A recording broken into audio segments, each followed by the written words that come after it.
Hi there. Today we're going to talk about the word odd. That English word odd, or odds, plural form, can have a number of meanings. And I don't want you to ever feel odd when you go to translate one of those words into Esperanto. So let's look at some of these meanings and how we might get to Esperanto from there. That's odd. First, we're going to start with the form of odd that means weird, unusual, out of the ordinary. You could say Ekscentra, eccentric, odd. Think of it this way, ex, like an ex-wife, a former, no longer current wife, and then centra is centered thing. So someone who is no longer in the center of society, in the center of what's normal, someone who's on the fringe outskirts of society, or almost like a social pariah or something, they're eccentric, odd. They're not following the normal way that things are done, okay? Ekscentra. Stranga means strange, odd. You don't really need help with that because it's just like our word strange. Then Kurioza, that means curious, odd, quaint, unusual. Now, Kurioza needs a little more explaining because this word does not mean, oh, I'm curious about something, I want to know more about it. Okay? This only means weird. So if I said, oh, I'm curious, mi estas curiosa pri tio, I'm curious about that. Well, you might be weird, but that doesn't mean that you want to know more about it. If you want to say, I'm curious and want to know more, you'd say, Scivola, mi scivolas, tion, I want to know that, or mi estas scivola, I am curious. If you were constantly in a state of being curious, you'd say, mi scivolemas, or mi estas scivolema, I am inclined to curiosity. And you can just remember, mi volas scii, it literally means I knowledge want, I want to know something. And here we have kuriozaĵoj. Aj means actual physical substance relating to the root. So if something is curious and it's a little trinket or something, then you'd say, oh, that's a little curiosity, a little oddity, an oddment, an odds and ends, a knick-knack, whatchamacallit. That could be a kuriozaĵo, okay?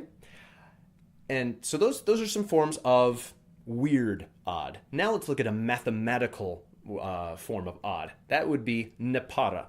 So if it's para, that means it pairs up easily, 2, 4, 6, 8, 10.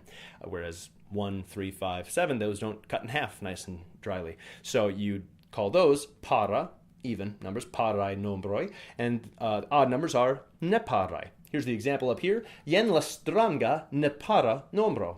Behold the odd number.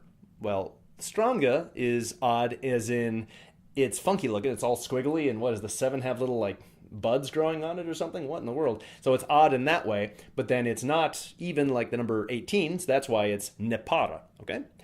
Finally, we'll look at the words for odds, plural, which are likelihood, probability of something. Probablo, you could say, or Ŝancoj, or Ŝanco, the chances, the odds, or the probability odds. And these last two are the ones that we're going to focus on for the rest of this lesson. A couple of tips to know. In English, I might say, oh man, I've got a good chance of winning that game, or I've got a good chance of success. And saying you have a good chance, oh, that means you have a decent chance, there's a likelihood that you will do it.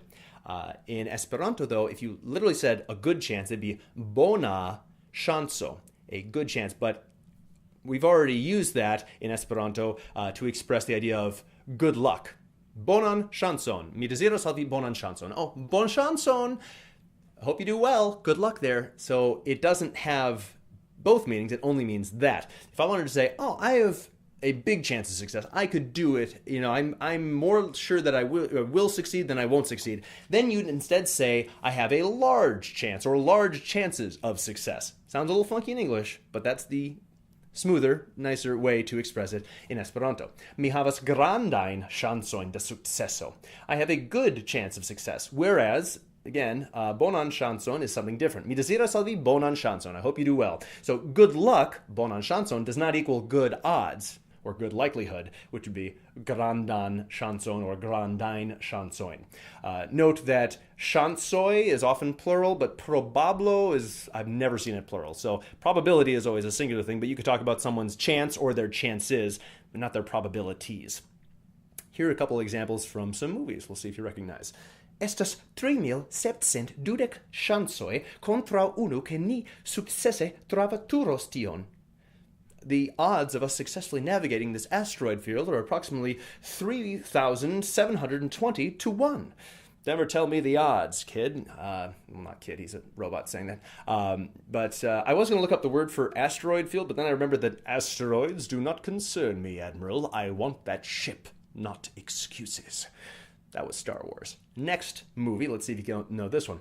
Estas probablo de unu en miliono que mi edziniĝos kun vi. So you're telling me there's a chance. Yes! Dumb and Dumber, all right? There is a probability of 1 in a million that I would become a wife to you, is what is being said there, okay? So you could say probablo de unu en mil, cent, miliono, a 1 in 100, 1,000, a million, you name it. That's another way to express it. And then bottom here, I don't think this is from a movie or anything, but you say la probablo de venko estas 52%. Another example I just thought of is the recent Avengers movie. I won't spoil it for you too much, but there's a point where Doctor Strange, or should we say Dr. Odd now, Doctor Strange tells Iron Man, I've looked at all these various futures using the time stone to see into the future, and all, over 4 million variations of how this is all going to play out, and there's only one in which we win. Nur estas unu ŝanco de venko. There only is one chance of success. So there's another specific use of chance being used there. But these 4 examples, I guess, including that one, all are very specific. We're talking about 3,720 to 1. We're talking about 1 in a million, 52%. Okay. What if we say something a bit more vague, like instead of saying how tall are you, what is the height of you? Well, I'm this many centimeters. I am 6 feet 1 inch tall. Okay, instead of being specific, can we be a bit more vague? How tall is he? Oh, he's huge. He's ginormous. He's tiny. He's average size.